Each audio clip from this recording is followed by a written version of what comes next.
Welcome to another episode of Candid Moments with Candace Kirkbride. I met my next guest at Toastmasters many years ago. He's an expert in the human brain, and he certainly has an abundance of wisdom to share despite his age. Please help me welcome to the microphone, Brandon Roy. Hi, Brandon. Hello, thank you. Nice to see you. It's been quite some time. Oh yeah. It's been a little while.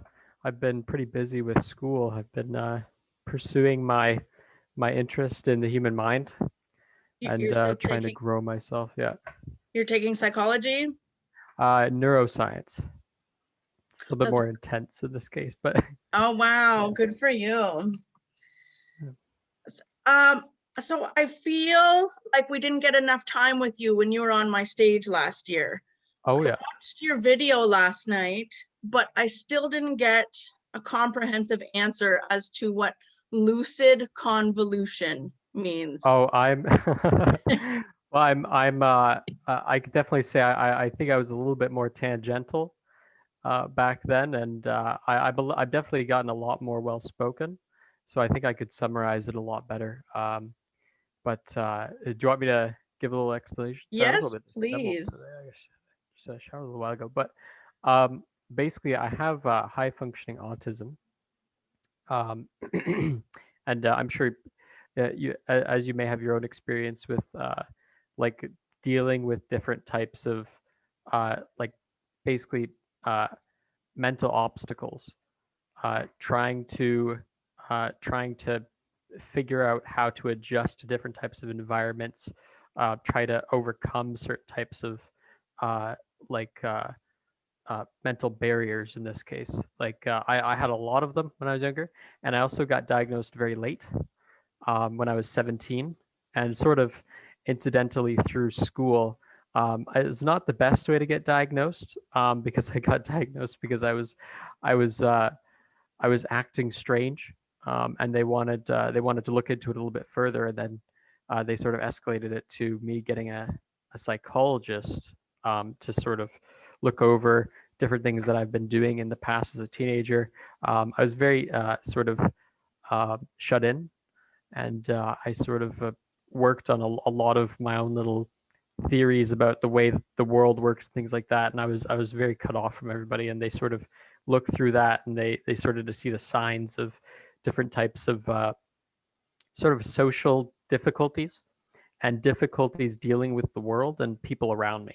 And that's when I had got my diagnosis in this case. But there's a lot of different things that the thing I like to preface it with when I start talking about autism is um, there's a lot of different things that people don't notice uh, in their daily life, that they sort of go about their day doing certain types of activities that they have I like to say they have the benefit of hundreds of thousands of years of successful evolution in being able to deal with different types of tasks in their environment. Like we don't think about how complex an activity it is to pick up a coffee cup and drink out of it, but it requires an extraordinary amount of coordination with your motor skills, your motor neurons.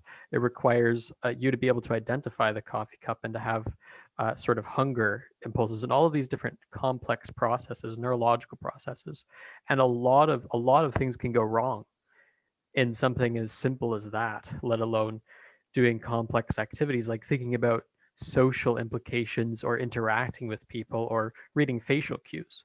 In this case, Okay, so is that like it's kind of your superpower because a you little bit. I think so because you are you more have like a photographic memory and you're very intellectual in that sense. Mhm. So, do you consider that a superpower? Uh, well, I did get alongside my diagnosis, I did get sort of like a test done.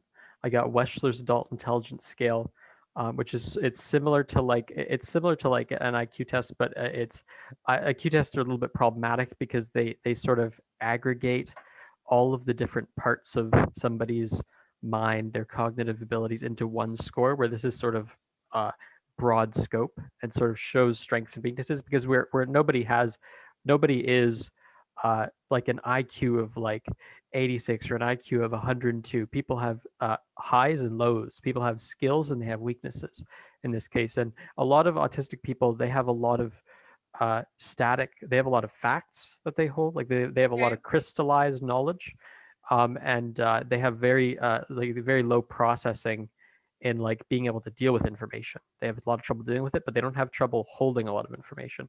I'm sort of reversed, where I have a lot of trouble holding a lot of information. Like I don't have that many facts, random facts that I know about, but I have very good processing, like processing language, processing social interactions and stuff like that, which I've gained through a lot of sort of difficulty and hardship. But I've been gradually sort of growing and working on it in this case. I have very high visual processing, and I think very visually. So So is that in regards to memory or the sort way of you, okay, it's sort of the way I I encode a lot of things sort of visually. So it, if you like word problems, very difficult for me, and it'd be something extremely simple. But if you show me a sort of visual demonstration, a sort of graph or a bunch of objects laid out with specific discrete interactions, it makes sense, okay, and so I'm very strong that way. you're more of a visual learner. Hmm. Okay, Yeah. see, I'm more of a kinesthetic learner. I'm Hmm. hands-on. You need to show me how to do it, but you have to go step by step, and I actually have to do the task, and then that's how I learn how to do it. Yeah, sort of the various different types of learning styles. Uh, I think that people often forget. I think it's to be fair, I think it is a lot more appreciated nowadays. Like I think people are becoming more attentive to the various different types of learning styles that people have, and have to like how people have to deal with information. Because there's a lot of things that I know when I was growing up, like I had a lot of trouble in school, and there are some things that I would excel at, I would get hundreds and above, and then there are some things that I couldn't understand it. It took a while for me to find the right environment to sort of figure out how I learn, Mhm. and how I deal with it. I actually had a topic I wanted to discuss too, actually, that I've been working on lately for myself in this Okay. case. Um, do you want me to go to it now? Yeah. Well, I've actually been I highly suggest to anybody who um, may be dubious. I understand the cost component, but maybe dubious of like seeing therapists and stuff like that. Um, like uh, uh, I understand people's reservations to not see a therapist, but I have been seeing one lately, specifically a psychologist who deals specifically with autism to help me out with it through a few different things, because I have certain things temperamentally that I've learned to sort of really hammer home and deal with really well. Like people, it's not like people can't really frustrate me easily. Um, it's very specific things that I just cannot stand, or I can't deal with. If so, like non sequiturs for me are the big ones, which is where somebody like they'll be talking about something and they'll say something like it's obvious, like or common sense. I don't like the idea of common sense. I know a lot of people think it's valuable, but I am so glad you brought that up. So my brain injury has affected my communication, I guess, skills in the way that my figurative language, and I include that in my book. So sometimes I actually need people to say at the end of their sentence, haha, just kidding, or yeah, I'm being sarcastic. Sometimes I need that clarification. And it creates a little bit of a barrier between my boyfriend and I, because I say, well, what do you mean? And yeah, then I take it personally, but he says, I was just kidding. Like, remove that literal stick and just catch my sarcasm. But my brain doesn't process that. And I can't apologize for it because that's just the yeah. way I process it. I need people to be clear when they speak. And I kind of need that, like, I don't know if it's like an undertone, but I need them to, well, we don't often, like sometimes we need clarification and communication, but it is hard to say, like, are you being sarcastic? Wow, what do you mean? It's common sense. Well, my brain, my neurons don't see it as common sense. You need to actually like spell that out for me. Oh yeah, yeah, I agree 100%. Yeah. It's a lot of people expect sort of like reading between the lines, and I like it Yes. sometimes. Like I've had many friends who they're just sarcastic 24/7, and I just it's actually I like it when somebody's really out in the open with it. Like they're so sarcastic that it's obvious, and then you're like, okay, So it's they're easy to just catch. Yeah. yeah. But like subtleties like that, I always I'm a big advocate for just asking, just speaking it the way it is, saying like, I don't understand this case, because I think a lot of people get stuck up on sort of not being able to ask that because they're worried about it might degrade the quality of the discussion.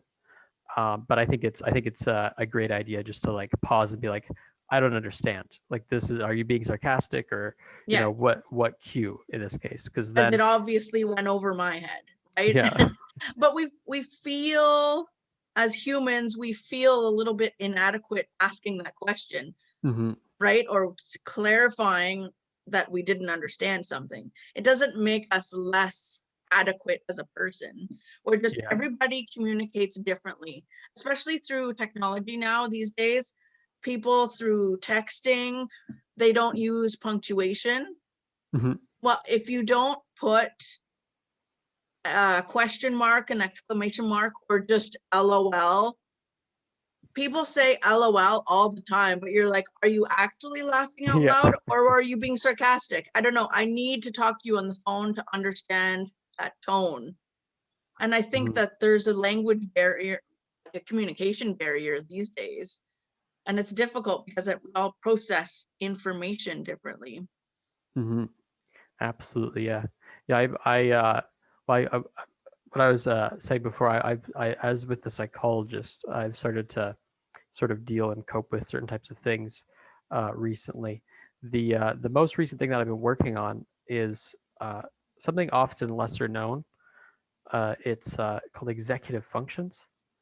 It's amazingly important to everyday functionality, and for the longest time, I had a lot of trouble wrapping my head around what exactly is this, because I lacked it in this case. But it's sort of like the secretary. If you have a sort of secretary in your mind, Okay. that you organize all of your thoughts. I often I often lacked that organization, and it would make me very tangential. I would jump from idea to idea, and I wouldn't be able to sort of bring it back and come back to whatever topic I was talking about.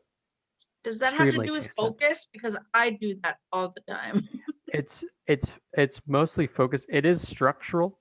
So your brain does naturally organize different parts into their own respective areas. Like visual processing is just for processing visual information. Auditory is, and that's where a lot of people get hallucinations in this case. If there's a problem with the way in which your brain separates these areas, you Okay. can get overlap where suddenly visual processing is triggering parts of your auditory, and then you start to hear auditory hallucinations, you start to get visual hallucinations, and Oh, they can that's sort of overlap. And in terms of the way organizing thought works, it's extremely integral to sort of keeping all of keeping a mindfulness, basically keeping an awareness of all of the different things. Like I would often forget that I had interests in things because it was so bad. Like I would forget that I like to do this activity, or that I used to do this, or I used to act this certain way, because I would become so divorced from that part of my mind, because I would be so caught up in something else. But I've been working on sort of bringing it in and focusing, okay. and mindfulness is really important. Like taking a deep breath and just being aware of your surrounding, and just trying to focus on things that are sort of directly in your thoughts at the time. Basically, focus on your train of thought as it flows, Yes, and that's I've really helped me. That's so good to hear. I'm still working on that. It's been over a year since I've been trying to be more mindful. And it's related to anxiety. Mhm. And I'm still, like, lots of people go through that. I know that people can relate. I'm feeling a little bit anxious today, and I don't know why. And I think it's because we care so much about the job that we're going to do, Mhm. right? And our heart beats fast, and we feel like something's wrong, but you have to tame that dragon and just tell Oh, yeah. yourself, this is anxiety, and you're not going to beat me. And you need to breathe through it and push through it. Do you know what part of the brain is at fault for anxiety? I think it's the limb. So you have your cerebral cortex, Yeah. which is all of this upper part that's like the crevices and the wrinkles in the brain. That's all the sort of top part, which deals with various different types of higher order activities like language processing, logical thinking with your prefrontal cortex, visual processing with your, I think it's your occipital lobe. And then below that is sort of an older system, or like they like to call it the lizard brain sometimes because it's older than the cerebral cortex is. It's the limbic system, and Okay. that's where your like hippocampus is, which does a lot of memory consolidation and holding long-term memories, and a lot of your sort of libidinal or emotional responses to things arrive from that as a natural response because you always have that before you have any logical response. Sorry, before you have any logical response to anything, you have like a sort of like libidinal response. You have an emotional response to something, basically. Like the fastest gunslinger in the West is your emotions in this case. So it really takes over, and you have an emotional response. You have a sort of biased response to something in your periphery before you're able to really think about it rationally. And anxiety is in sort of that place as well. It's Okay. this discomfort. I like to think of it as well. It's sort of a little bit more convoluted, but I like to think of it from an evolutionary perspective as well.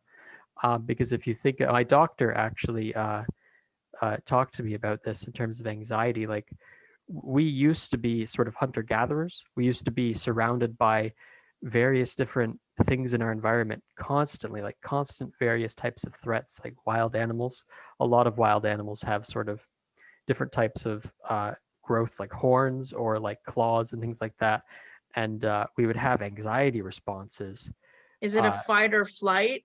yeah, yeah, basically like Okay. a fight or flight response. Like a lot of it, a lot of like stomach pains that people get, like the having to go to the washroom and stuff like that, is a sort of evolutionary response to, like we're bipedal, we stand upright, and our stomach is exposed. So we have the desire to void in this case, or we have that desire to clench up to protect our intestinal area in this case if there's some sort of animal coming towards us. It's a sort of brutal Interesting. rendition, but yeah, there's all of these sort of biological components to anxiety, and if you sort of generalize that to, I'm not in the wild anymore, I'm not surrounded by animals with sharp claws, but I'm going into my office at work and I'm talking to my boss and I'm getting these same responses, and they're sort of generalized. And you can think of it sort of like a generalization of an anxiety that was built for a specific environment is now taken out of that environment and doesn't know where it is. Like it doesn't know what these weird environments are, and that's why I think a lot of people get confused when they talk to somebody. They're just socializing, but it sort of generalizes these behaviors that we already have intrinsic to us. Oh, wow. So what convolution, lucid convolution, like if Oh, you were to define it, what would, uh, thinking back, I think that I was definitely on a bit of a tangent, but at the time, I think I didn't really know what to call it at the time. And I remember when I was younger, as I mentioned, I created a lot of different concepts. Like I created a whole, I'm not bragging here in this case because it's extremely maladaptive. It was bad for me, but I was so shut in. I created a whole ideology that was based off of, like, I used to watch like UFO shows and Ancient Aliens, okay. stuff like that off the History Channel. I created a whole ideology, a whole alien philosophy based off of ancient aliens and these like fantasy things that I believed in at the time. I created a language that had 5,000 words in it by the time I was done, and I was really I was like invested in like with language. There's something there's information to there's a sort of ratio that happens with language where like for example Mandarin has a lot of tones in it, so it takes longer to pronounce words, so it's Right. actually slower to speak, but since there's more tones it can hold more information. So a lot of languages have like the amount of information they can hold to how fast they're spoken, it sort of balances out. English is one of the best ones because it sort of has consonants sandwiched in between vowels. Like start is a very like it's a STRT sandwiched together and just an A in the middle, basically. So it's very quick to say and it's got a lot of data. You know, you could differentiate it Right. from cart, from fart, from art, or from stop or stat. And there's all these little different dense words that have a lot of data. And I was looking to try and create the right configuration of sounds or phonemes in order to make a more efficient language, basically, to make a language that is both fast and has a lot of data. And that's how invested I was in it until I Did stopped. did you still keep, like, do you have all those records? Yeah, I That's got a folder amazing, on because you my know what that computer. sounds like to me? It sounds like a fiction novel. I did have a lot of that's something I also was really invested as my second because I consider it a coping mechanism based on where I was at that point in my life. Okay. So I did end up transitioning that sort of fantasy stuff that I would think about a lot to novels and books and stuff like that. And I got really invested in trying to basically like explicate and build this whole world that I could sort of escape this world from because it was so difficult to deal with it. But As I a sort of came defense around. mechanism. Hmm.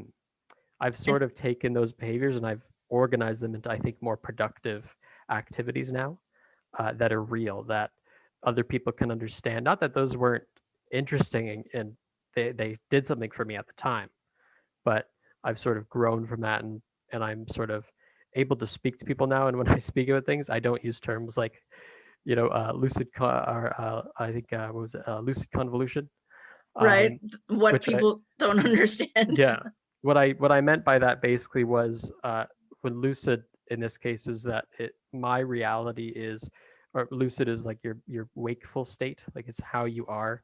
Most people go about their day like, oh, common sense. Oh, these are my ideas. These are the things that I do for the day. Everything is organized. Everything is tidy. For me, my normal state is a mess. It's just sporadic everywhere. Thoughts coming in as fast as they leave, basically just shuddering by. And since I have visual processing, the reason why I ended up trying to create a language was because I would think about things faster than I could put them into words because I would just be thinking about images and sort of these big amorphous concepts and sort of in big visual arrays, sort of like flow charts and stuff like that. And I still sort of think like that. I'm better at organizing it into words, but I That's always good. thought faster than I could speak. So I actually wanted to create a language that would be able to hold these big ideas that I had at the time into something that I could speak, basically. But of course, that's a bit too idealistic of a goal. It's better to try and learn the languages that exist and Yeah, then try and work my way towards them. So I've done that now. I can explain ideas that I have a lot better, and it's sort of it's I'm always growing in this case from it. So it's definitely sounds like it, and that's great. I really am intrigued by the education that you're pursuing, because you are able to relate to the brain so much more than somebody who doesn't live with autism, right? it definitely helps.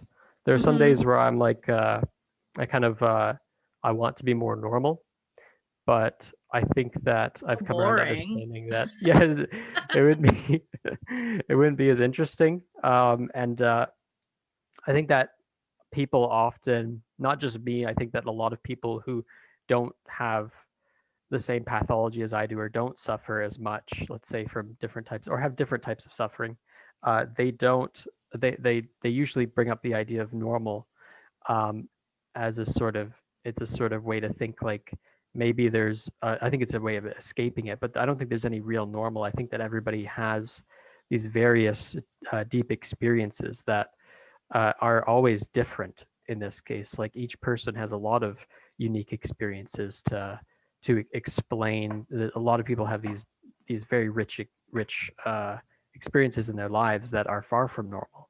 I think it's just a nice. We like to think that the grass is greener Hmm. on the other side, and there's a lot of things that I used to take for granted about myself and my skills because I was always thinking about the negative things that it caused. Like I was thinking about the fact that I had trouble dealing with different types of stimuli, or that I couldn't organize my thoughts, and I would really undermine the fact that I do have these, I would say, these like amazing visual thought processes, and I can think very fast with visual processing, and I've done so quite successfully in learning some things, and I've sort of taken those skills and I've been able to learn things that I didn't think I would be able to learn just by really finding the way that I learn and honing in on that unique learning process base. So there's a lot That of is things I've come to that appreciate. is incredible. I think you certainly have the upper hand because I think other people are not aware of how they process information or how they learn.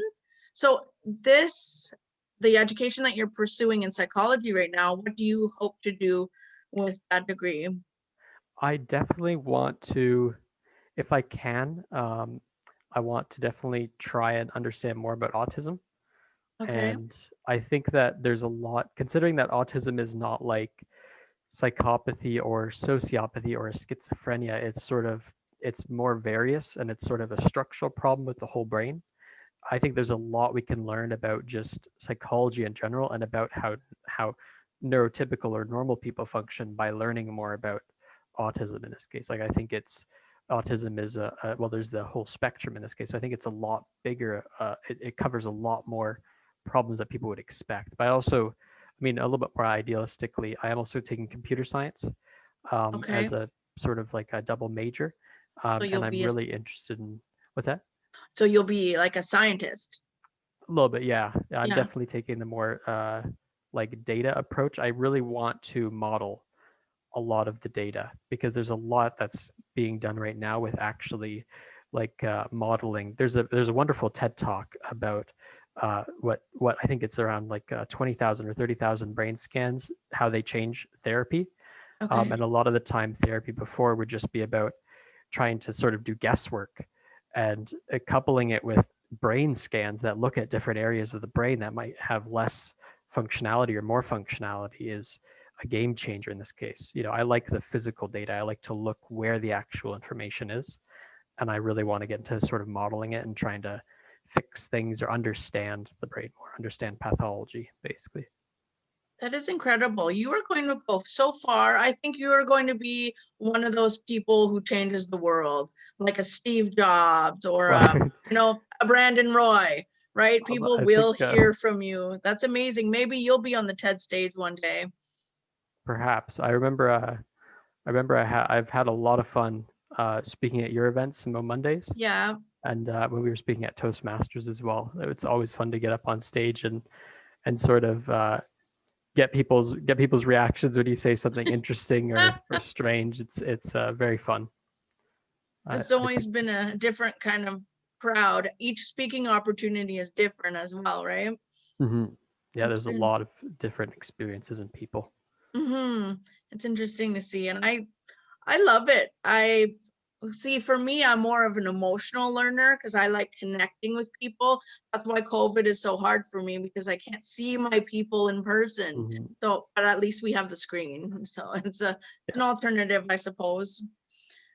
I suppose we should Absolutely. embrace as much of it as we can during these times, which is, I don't want to say our new normal, but people keep saying it. So I Yeah. suppose. Well, whatever challenges come along, I think that people are doing a good job at adapting. I think as humans, we have no choice but to adapt. Mhm. I Yeah. think we're doing a good job at this. This has been so interesting. I could talk to you for hours. Zoom will only let me do 30 minutes, but Thank you so much, Brandon, for having this candid moment with me today. Absolutely. Thank you again for giving me this opportunity to speak. I know I was thinking about things to speak about today, and I definitely had a list. So, but I think we had, I think we wonderfully and sort of encapsulated the thoughts of today. So, Yeah, I think we did. And you never know, maybe I'll have you back one day. absolutely. Wonderful. Thank Well, you. take care, Brandon. Thanks again. Thanks. Bye. Bye.